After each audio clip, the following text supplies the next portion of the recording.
Hello champ. NOF level 1 exam clear करने के लिए बहुत ज़्यादा पढ़ाई। वेलकम इंडिया की सबसे ज़्यादा अवेटेड और award winning olympiad finale NOF champions league. हमने आपकी बेस्ट परफॉर्मेंस के लिए 4 सैम्पल पेपर्स तैयार किए हैं, हर एक में 40 क्वेश्चंस फ्री वीडियो सॉल्यूशंस के साथ। ध्यान से देखिए, नोट्स बनाइए, प्रैक्टिस कीजिए और एक्सेल कीजिए। यह रहा है आपके हिंदी सैंपल पेपर सॉल्यूशंस के साथ।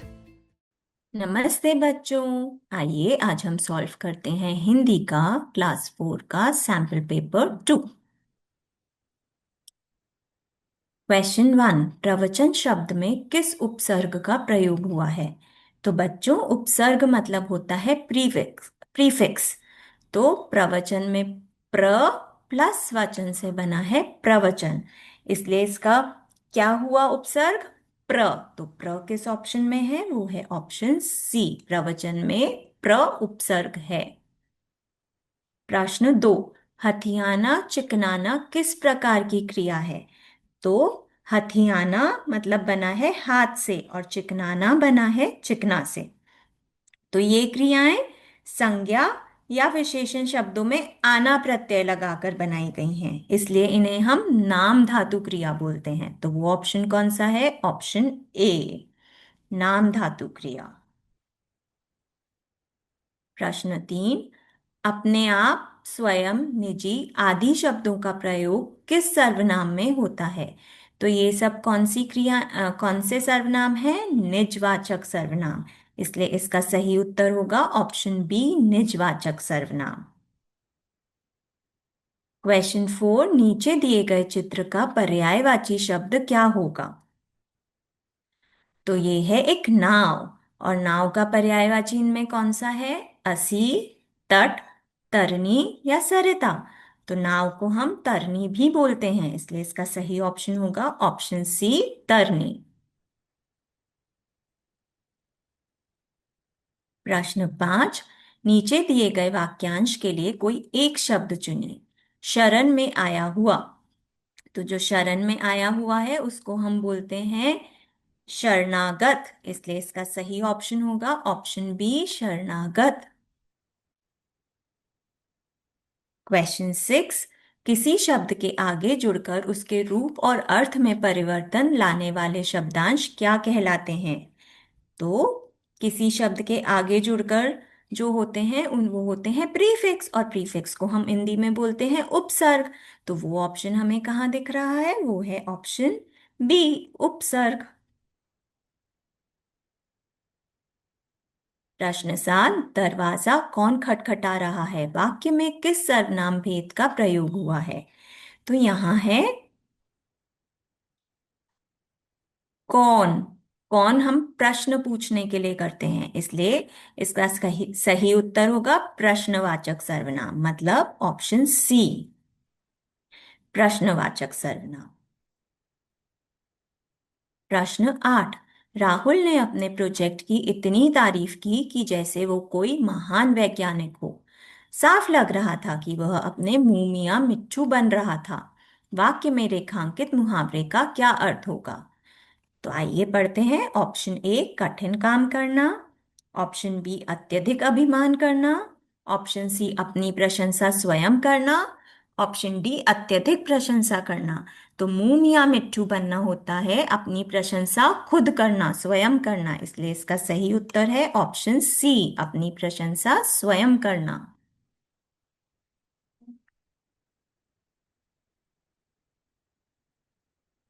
क्वेश्चन 9, प्रदेश में सही उपसर्ग कौन सा है?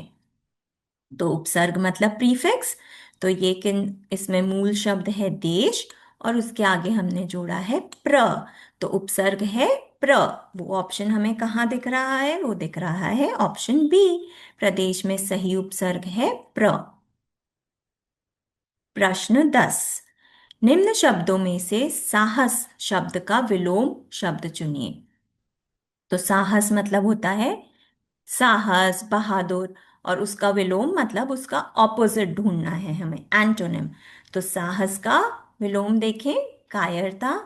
हाँ, कायरता है साहस का विलोम, क्योंकि निडरता, निर्भीकता और शक्ति तो ऑलमोस्ट साहस के सिनोनिम्स हैं।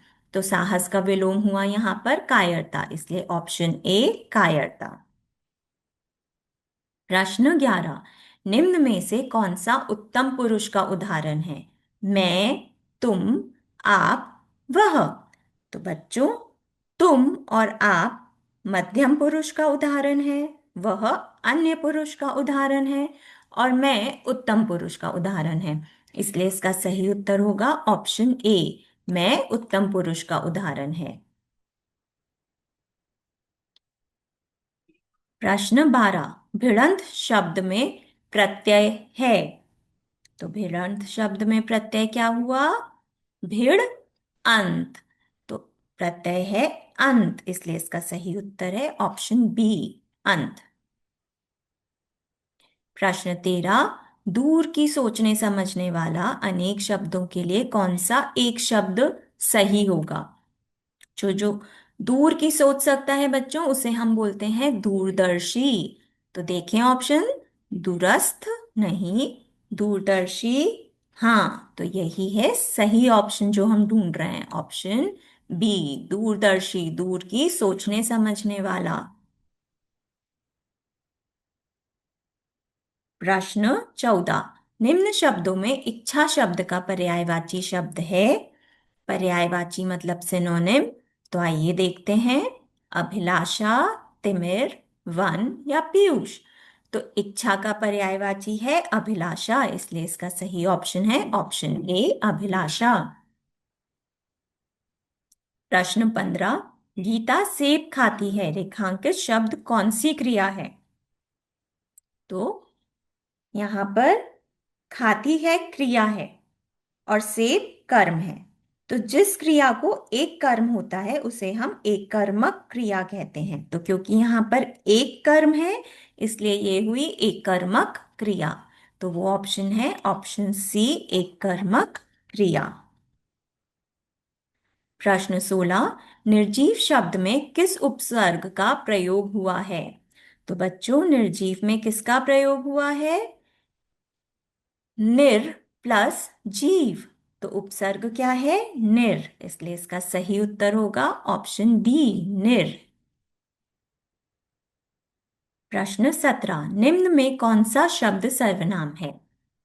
कलम, पेड़, तुम या आगरा। तो इसमें तुम पुरुषवाचक सर्वनाम है, मध्यम पुरुषवाचक सर्वनाम, इसलिए इसका करेक्ट ऑप्शन है ऑप्शन सी। कलम मतलब पेन, ये संज्ञा है, पेड़ भी संज्ञा है, और आगरा एक सिटी का नाम है, तो ये भी संज्ञा है, तो सर्वनाम है तुम। प्रश्न 18, नीचे दिए चित्र में संज्ञा का कौन सा भेद होगा? तो बच्चों, ये है एक घोड़ा। तो घोड़ा तो कोई भी घोड़ा हो सकता है ना, इसके लिए ये कौन सा होगा संज्ञा? जातिवाचक संज्ञा, इसलिए वो ऑप्शन कहाँ है? वो है ऑप्शन ए, जातिवाचक संज्ञा। प्रश्न 19, निम्नलिखित वाक्य में रिक्त स्थान में कौन सा विकल्प आएगा? पेड़ पर अनेक डैश लगे हैं। तो पेड़ पर क्या होते हैं? पत्ते। तो देखें, पत्ता, पत्ती, पत्ते या पत्तियां। तो हम यूजुअली बोलते हैं पेड़ पर अनेक पत्ते लगे हैं, इसलिए इसका सही ऑप्शन है ऑप्शन सी, पत्ते। प्रश्न 20, निम्न विकल्पों में वीर का सही स्त्रीलिंग शब्द प्रयुक्त हुआ है। तो वीर का स्त्रीलिंग होता है वीरांगना। तो वीरांगना हमें किस ऑप्शन में दिख रहा है? वीरांगना, वीरांगन, वीरांगना, वीरमती। तो कौन सा ऑप्शन सही होगा? ऑप्शन सी, वीर का स्त्रीलिंग है वीरांगना।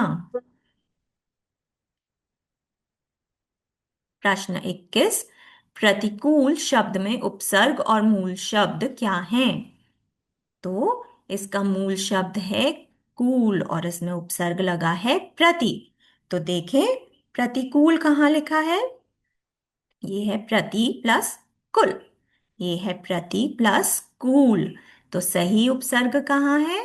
ये है मूल शब्द है कूल और उपसर्ग है प्रति, इसलिए इसका सही ऑप्शन होगा ऑप्शन बी, प्रति प्लस कूल। प्रश्न 22, दिए गए शब्द पंडिताइन में प्रयुक्त प्रत्यय क्या होगा? तो पंडिताइन कैसे बना है? पंडित प्लस आइन, है ना? तो वो ऑप्शन कहाँ दिख रहा है हमें? आइन, पंडित प्लस आइन, इसलिए इसका करेक्ट ऑप्शन होगा ऑप्शन ए, आइन यहाँ पर प्रत्यय है। प्रश्न 23, कौन सा सर्वनाम का भेद नहीं है? पुरुषवाचक, गुणवाचक, निजवाचक या प्रश्नवाचक? तो बच्चों, गुणवाचक, गुणवाचक विशेषण का भेद है, ना कि सर्वनाम का, इसलिए यहाँ करेक्ट ऑप्शन क्या होगा? Option B.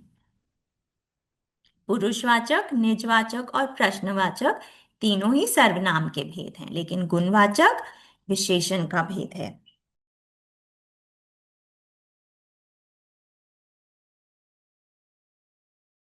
प्रश्न 24, निम्न चित्र के आधार पर सही मुहावरा कौन सा होगा? हार पहनना, गले का हार, खुशियां मनाना या बहुत प्यारा? तो मुहावरा क्या है यहाँ? गले का हार, इसलिए सही ऑप्शन है ऑप्शन बी, गले का हार। क्वेश्चन 25, सर्वनाम के कितने भेद होते हैं? तो बच्चों, सर्वनाम के 6 भेद होते हैं। पुरुषवाचक सर्वनाम, निश्चयवाचक सर्वनाम, अनिश्चयवाचक सर्वनाम, संबंधवाचक सर्वनाम, प्रश्नवाचक सर्वनाम और निजवाचक सर्वनाम। इन सबको मिलाकर हुए 6 भेद, इसलिए करेक्ट ऑप्शन होगा ऑप्शन बी, 6। क्वेश्चन 26, तलवार शब्द का पर्यायवाची शब्द है कृपान, कृपा, नागराज, कृपया। तो तलवार का पर्यायवाची है कृपान, इसलिए इसका सही ऑप्शन है ऑप्शन ए, कृपान।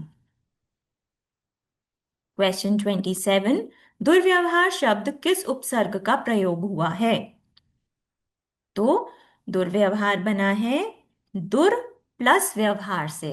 तो देखें दुर किस ऑप्शन में है? वो है ऑप्शन सी, दुर प्लस व्यवहार से बना है दुर्व्यवहार, इसलिए उपसर्ग हुआ दुर। प्रश्न 28, निम्न में से शुद्ध वाक्य का चयन कीजिए।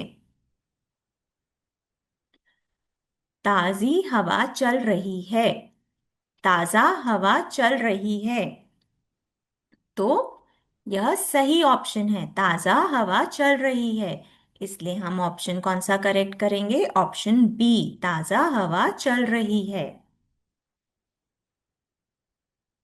क्वेश्चन 29, जिससे परिचय न हो वाक्य के लिए एक शब्द पहचानें। तो जिससे परिचय न हो उसे हम बोलते हैं अपरिचित। ऑप्शन देखते हैं, अपरिचित, परिचय, परिचित, अप्रिय। तो करेक्ट ऑप्शन है यहाँ ऑप्शन ए, अपरिचित।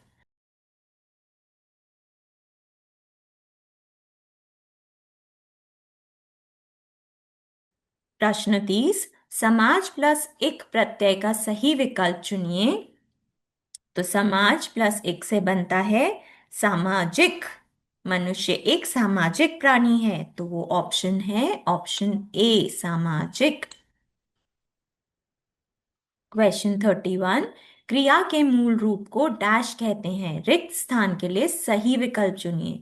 तो क्रिया के मूल रूप को धातु कहते हैं, तो वो किस ऑप्शन में है? वो है ऑप्शन बी, धातु।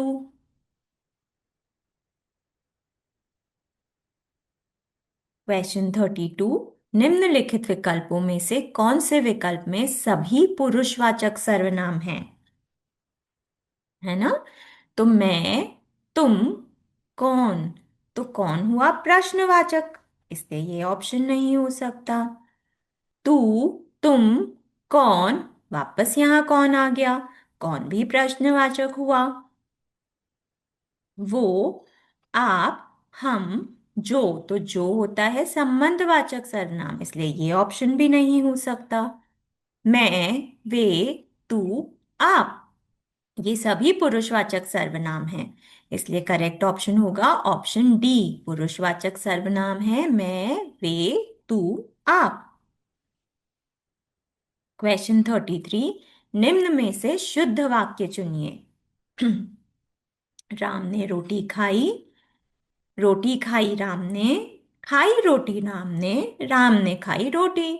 तो हमें शुद्ध वाक्य कौन सा दिख रहा है यहाँ? शुद्ध वाक्य ऑप्शन ए, राम ने रोटी खाई।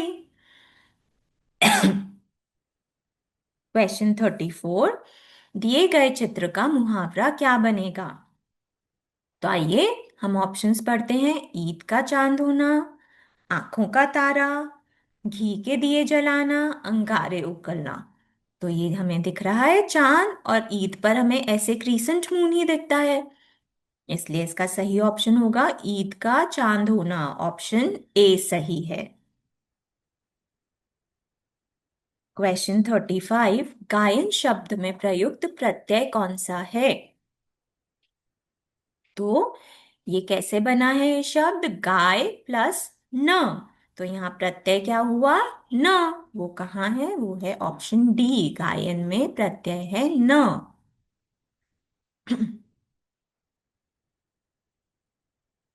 क्वेश्चन 36, प्रधानमंत्री भाषण दे रहे हैं, रेखांकित शब्द का लिंग चुनिए। स्त्रीलिंग, पुल्लिंग, दोनों में, नित्य पुल्लिंग में। तो बच्चों, प्रधानमंत्री स्त्री हो या पुरुष, हम दोनों को ही प्रधानमंत्री बोलते हैं। इसलिए हम यहाँ कौन सा लिंग चुनेंगे? दोनों में, ऑप्शन सी, दोनों में। क्वेश्चन 37, जिस क्रिया का प्रभाव कर्म पर पड़ता है उसे क्या कहते हैं? तो जिस क्रिया का प्रभाव कर्म पर पड़ता है उसे हम बोलते हैं सकर्मक क्रिया। इसलिए सही ऑप्शन होगा ऑप्शन ए, सकर्मक क्रिया। क्वेश्चन 38, आयात का विलोम शब्द चुनिए। तो बच्चों, आयात मतलब होता है इंपोर्ट, और इसका विलोम मतलब ऑपोजिट होता है निर्यात। निर्यात मतलब एक्सपोर्ट।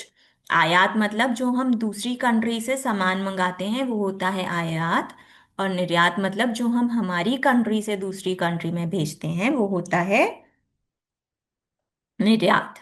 इसलिए इसका सही ऑप्शन है ऑप्शन ए, आयात का विलोम है निर्यात। क्वेश्चन 39, इनमें से भाववाचक शब्द चुनिए।